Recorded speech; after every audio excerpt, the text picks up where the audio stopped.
Tengok ni guys, akhirnya keluar juga Pro 2 Trust baru ni. Model ni banyak orang kenal sebagai Pro 2 D66B ataupun Nexus.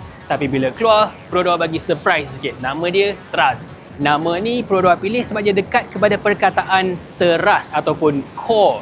This is close to the core of Pro 2. Simple, basic, reliable. Harga pun ada terus, tak payah nak preview panjang-panjang. Variant X RM76,000 dan H RM82,000. Ini sekitar RM14,000 lagi mahal dari Ativa yang variant sama. Dan kalau tambah lagi rebate offer sekarang, beza dia dah sampai RM20,000. AV pula tak ada. Ini memang pelik, tapi kalau ada pun harga jadi dekat RM90,000 macam model Nautica dulu. Nanti orang komplain mahal sangat pula.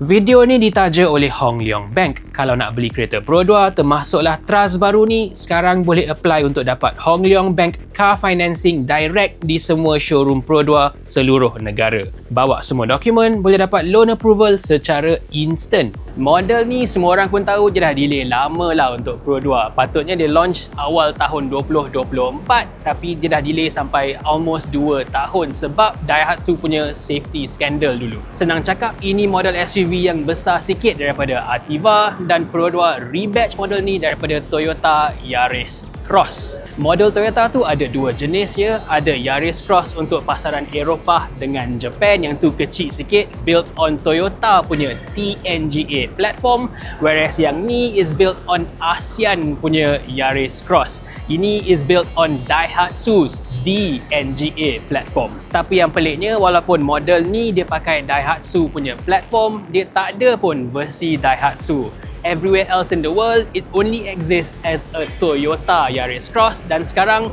Pro 2 Trust di Malaysia. But untuk yang suka convert jadi rupa model JDM, kereta ni tak dijual di Jepun tau. So kalau Ativa boleh convert jadi Daihatsu Rocky, Toyota Race atau yang nak betul-betul unik jadi Subaru Rex, yang Trust ni boleh tukar balik ke Toyota Yaris Cross sahaja. Model rebatch ni dia tak tukar banyak sangat lah banding dengan Toyota yang original tu. Bonnet, lampu semua sama sahaja, tapi of course bumper depan memang Pro 2 yang design. Apa yang menariknya, Pro 2 sekarang dia rebatch kereta ni daripada Toyota. So kalau biasa dia ambil model basic daripada Daihatsu, upgrade sikit jadi Pro 2, sekarang dia ambil model yang lebih premium daripada Toyota, turunkan sikit jadi Pro 2. Misalnya Pro 2 biasanya dia cuma ada satu sahaja keyless sensor belah driver, tapi yang ni dia ada kat dua-dua side, kanan dan kiri. Ini dia ambil part Toyota lah. Dekat dalam pun sama. Pro 2 ni sekarang ada telescopic steering adjustment. Finally lah kita dapat adjust tarik ataupun tolak. Tapi kembali ke keyless entry, hanya variant H saja yang dapat. Versi X kena keluarkan kunci macam kereta dulu-dulu. Ini memang pelik sebab Azia variant X yang harga RM40,000 pun dah ada. Yang ni harga 2 kali ganda tapi tak dapat pula. Satu lagi yang kira downgrade, lampu depan Trust ni tak ada lagi adaptive driving beam, cornering lights dan sequential turn signals yang Ativa dah ada. But at least lampu dia ditukar jadi projector LED. Ini aku suka. Rim dia saiz 17 inci, nampak okey, boleh tahan lawa. Until you tengok Toyota punya rim 18 inci, yang tu jauh lagi cantik. Dan tayar dia pun nampaklah tebal sikit. Tapi at least Pro 2 bagi tayar yang bagus ya. Toyo Proxus CR1 yang ini tayar made in Malaysia. Dan overall Pro 2 cakap Trust ni ada 95% local content. Lagi tinggi daripada brand sebelah tu lah.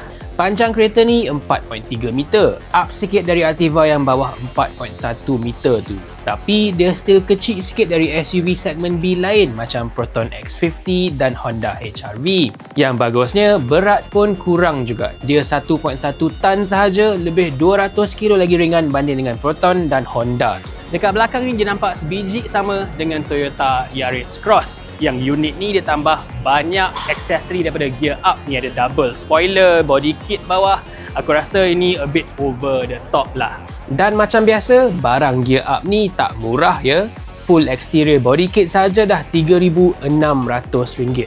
Dan kalau nak tambah semua jajan yang ada di unit ni, luar dan dalam sekali, lebih RM6,000. Dekat dalam pun dashboard dia semua sama sahaja dengan model ori daripada Toyota. Design dia semua sama tapi Pro 2 tambah banyak line-line warna merah ni dalam dia punya kabin. Trim merah ni for me memang dah terang sangat, but what makes it worse for me, ada part-part lain dalam kabin ni dia pakai warna lain tau. Dekat door handle tepi ni dia warna oranye, dekat tengah pun oranye, color lain daripada merah dekat tengah ni. Tapi kan Perodua cakap model Trust ni dia nak target kepada orang-orang existing owners Myvi sekarang. Dia nak upgrade to a bigger, more practical SUV. Dan kena ingat model Myvi yang top spec tu dia punya interior pun lagi banyak merah daripada hitam. Benda tu ada orang suka, ada orang tak suka. Tapi clearly based on their own research of their own customers, customer Myvi yang Perodua target dengan kereta ni suka highlight merah tu. Selain tu, bumbung dia semua hitam, nampak lebih sporty, dan lampu interior dia semua pun LED putih, lagi modern. Skrin tengah pula tak adalah besar sangat, just the right size, tapi dia complete dengan Apple CarPlay, Android Auto, tapi kena pakai wired dia, bukan wireless. Kamera parking pun versi X ada reverse camera, versi H ada 360 camera. And by the way, aku dah check yang ni dia tulis betul, settings, bukan setting. Part aircon pula versi X ada digital controls, versi H ada single zone automatic climate control. First time Perodua dapat feature ni selain QV yang EV tu. Dua-dua set AC controls ni dia ambil dari Toyota tau, bukan Perodua punya sendiri. Jadi sayangnya shortcut button M1, M2 yang kita dah biasa pakai dalam model Perodua lain tak ada kat sini. Tepi ni pula ada button lock dengan unlock. Yang ni memang Perodua insist semua kereta dia mesti ada. Toyota punya tak ada ya. Dekat bawah ni dia ada electronic parking brake dengan auto hold function, sama dengan Perodua Alza yang top spec tu. Sebab itulah kereta ni ada rear disc brakes je, bukan drums. Steering pula sama dengan Alza baru, tapi sebelah kanan ni tak ada button, dia biar kosong sahaja. Sebab tak tahu kenapa versi flagship Perodua ni dia tak dapat full ADAS, partial ADAS saja yang dia ada. Meter driver ni pun pelik sikit. Model-model Perodua yang pakai DNGA platform lain macam Azia, Ativa dengan Alza semua pun dah dapat digital meter. Tapi yang ni somehow dia pakai balik meter analog yang old school.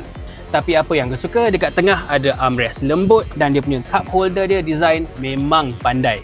Kalau ada tumbler yang tinggi boleh masukkan terus, tapi kalau ada coffee cup yang pendek boleh turunkan flap ni, so dia pegang lagi baik. Dia punya kerusi depan pun rasa lagi lebar, lagi selesa daripada Ativa punya. Tapi ada juga yang peliknya, sebab untuk model Trust ni dua-dua variant pun dapat kerusi fabric, bukan leather. Yang korang nampak dekat sini ni, ini gear up punya seat cover leather accessory. Dekat belakang pula dia jauh lebih luas daripada Ativa yang biasa, dan dia punya kerusi pun jauh lebih selesa, base ni panjang dan dia punya backrest dia boleh adjust recline. Dekat tengah ni ada center armrest dengan double cup holders.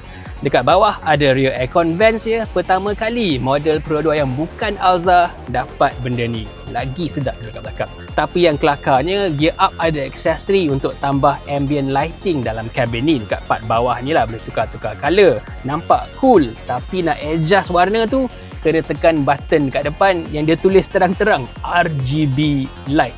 Dia ingat gaming mouse ke? Yang aku suka, build quality kereta ni memang rasa macam dia up sikit daripada model-model lain. Dekat pintu tepi ni, kerusi belakang pun dia bagi soft touch plastik juga. Proton X50 yang depan dia semua soft touch, masuk belakang semua jadi keras. Yang ni rasa lagi baik. Tapi dashboard dekat depan tu, part atas memang semua keras, tapi dia ada bagilah leather cover dekat tengah tu. Rasa tak adalah premium sangat, tapi better than Ativa lah. Part boot dia versi H ada power tailgate, and even better than that, dia ada kick sensor lagi untuk buka. Dekat atas ni pula ada dua button, satu untuk tutup and then lock. Boot dia pun cukup besar, 471 liter, lebih 100 liter lagi besar daripada Ativa. Dan kalau banding dengan Proton X50 yang tu cuma ada 330 liter sahaja. Lantai ni ada dua layer, boleh taruh ke atas ataupun gerak ke bawah. Dan bawah tu ada spare tayar dengan rim kompang warna kuning. Aku rasa dia buat macam tu as a reminder lah. Ini temporary spare tayar sahaja ya, bukan untuk pakai secara permanent. Bab engine dia kembali kepada tema model ni, simple dan reliable. Dia tak ada turbo, dia tak ada sistem hybrid. Dia pakai Perodua punya ataupun Daihatsu punya engine biasa, 1.5 liter 4 silinder naturally aspirated dengan 106 PS, 138 Nm torque. Sama dengan Myvi dengan Alza.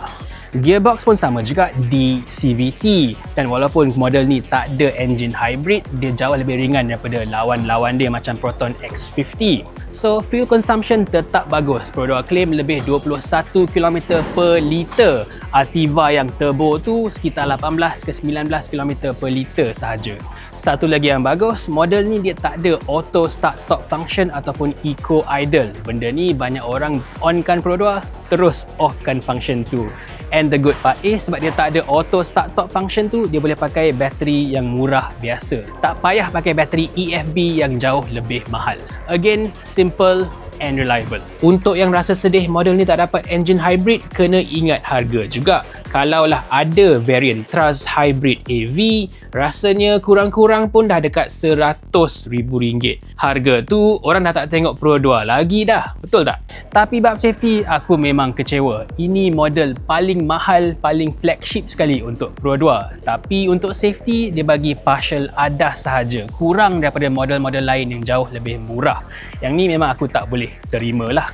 Fungsi ADAS basic macam AEB, Autonomous Emergency Braking, dengan blind spot monitor semua ada. Tapi fungsi yang lebih advance macam Adaptive Cruise Control, Level 2 Semi-Autonomous Driving tak ada dalam model ni.